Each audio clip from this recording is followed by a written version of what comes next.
ଏହି କାହାଣୀଟି ଆମ ଗାଁର ମକରା ପ୍ରଧାନ ପଠାଇଛନ୍ତି। ସେ ତାଙ୍କ ଜୀବନରେ ଅନେକ ଭୂତ ପ୍ରେତଙ୍କୁ ନିଜେ ଦେଖିଛନ୍ତି ଆଉ ଆମକୁ ଶୁଣାଇଛନ୍ତି। ଯେହେତୁ ସେ ଆମ ଘର ପାଖ ଲୋକ, ସମୟ ମିଳିଲେ ଆମେ ଯାଇ ତାଙ୍କ ପାଖରେ ବସୁ ଆଉ କହୁ, ମକରା ଅଜା, ଆଜି ଗୋଟେ ସତ ଭୂତ କଥା କହୁନ। ତାଙ୍କର ସେଇ ଭୟଙ୍କର କଥାକୁ ଶୁଣି ଆମେ ଶୁଣିଲା ବେଳେ ବହୁତ ଡର ଲାଗେ ଆଉ ବହୁତ ମଜା ବି ଲାଗେ। ସେହି ମକରା ଅଜାଙ୍କ ଗପ ମଧ୍ୟରୁ ଆଜି ଗୋଟେ ସତ ଘଟଣା ମୁଁ ଆପଣଙ୍କୁ କହିବାକୁ ଯାଉଛି। ଆସନ୍ତୁ ଡେରି ନକରି କାହାଣୀ ଆରମ୍ଭ କରିବା।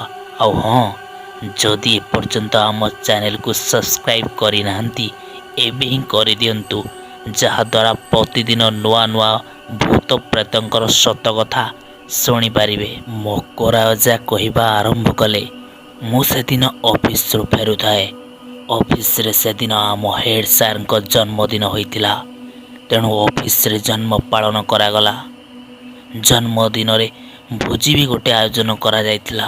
ତେଣୁ ସବୁ କାମ ସାରି ଘରକୁ ଆସିଲା ବେଳକୁ ରାତି ପ୍ରାୟ 12ଟା ଉପରେ ହେବ। ଯେହେତୁ ମୋ ଅଫିସ ପାଖରୁ ଆମର ବସା 2-3 କିଲୋମିଟର ହେବ, ତେଣୁ ମୁଁ ଟର୍ଚ୍ଚ ମାରି ମାରି ମୋ ରହିବା ଜାଗାକୁ ଫେରୁଥାଏ। ଧୀରେ ଧୀରେ ମୁଁ ଦେଖିଲି ରାସ୍ତା କଡ଼ ଗଛରେ କିଏ ଜଣେ ଗଛରୁ ଗଛ ଚଢ଼ୁଛି। ମୁଁ ଭାବିଲି ମାଙ୍କଡ଼ ହୋଇଥିବ। ଏହା ଭାବି ଭାବି ଆଗକୁ ଚାଲିଲି। କିଛି ବାଟ ଯାଇଛି, ହଠାତ୍ ଦେଖିଲି କିଏ ଜଣେ ଝୁଲୁଛି ଆଉ କହୁଛି, ମୋତେ ବଞ୍ଚାଅ, ମୋତେ ବଞ୍ଚାଅ। ମୁଁ ଭାବିଲି ଏ ଲୋକଟି ବୋଧେ ଆତ୍ମହତ୍ୟା କରୁଛି ନା କ'ଣ। ବେକରେ ଦୌଡ଼ି ଦେଇ ନିଶ୍ୱାସ ନେଇପାରୁନି, ସେଥିପାଇଁ ବୋଧେ ଏମିତି ଡାକୁଛି। ପାଖକୁ ପଳେଇଲି। ଯାହା ଦେଖିଲି ମୁଁ ପୁରା ଆଶ୍ଚର୍ଯ୍ୟ ହୋଇଗଲି। ସେ ଲୋକଟିର ମୁଣ୍ଡ ନାହିଁ, କିନ୍ତୁ ସେ ଗୋଡ଼ରେ ଝୁଲୁଥିଲା ଆଉ ସେ କହୁଥିଲା, ମୋତେ ବଞ୍ଚାଅ, ବଞ୍ଚାଅ।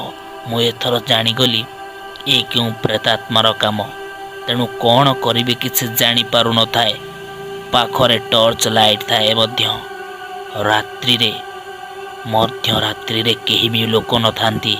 ଭାବିଲି ପଛ ରାସ୍ତାରେ ବୁଲିକି ପଳେଇବି। ଏହା ଭାବି ଭାବି ଧୀରେ ଧୀରେ ପଛକୁ ଫେରିଛି। କିଛି ବାଟ ଯାଇଛି, ହଠାତ୍ କଟା ମୁଣ୍ଡଟି ମୋ ଆଗରେ ଗଳି ପଡ଼ିଲା।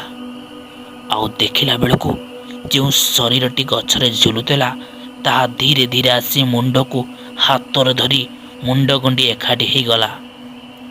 ଏସବୁ ଦେଖି ମୁଁ ଚିତ୍କାର କରିବାକୁ ଚାହିଁଲେ ବି ଚିତ୍କାର କରିପାରିଲିନି। ପୁରା ପାଟି ମୋର ଖନି ମାରିଗଲା। ତାପରେ ମୁଁ ବେହୋସ ହୋଇ ପଡ଼ିଗଲି।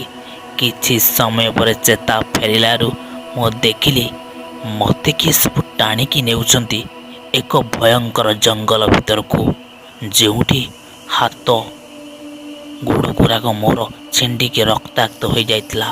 କାରଣ ହାଡ଼ କଙ୍କାଳର ରାସ୍ତା। ସେ ରାସ୍ତାରେ ମୋ ଦେହରେ ସବୁ ରକ୍ତ ଚିହ୍ନଗୁଡ଼ା ଲାଗିଯାଇଥିଲା। ଏତିକି ବେଳେ ମୋର ଗୋଟେ କଥା ମନେ ପଡ଼ିଗଲା।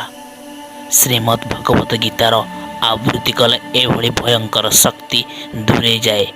ମଣିଷକୁ ସ୍ୱୟଂ ଭଗବାନ ରକ୍ଷା କରନ୍ତି। ତେଣୁ ମୁଁ ଶେଷରେ ସେଇଆ କଲି। ଯାହା ହେଉ, ରାତି ପାହିବା ପାହିବା ହେଇ ଆସିଲା। ଏବେ ସବୁ କିଛି ଠିକ୍ ହେଇଗଲା। ଧୀରେ ଧୀରେ ମୁଁ ଦେଖିଲି ମୋ ପାଖରେ କେହି ନଥିଲେ। ମୁଁ ପୁରା ଜଙ୍ଗଲ ଭିତରେ।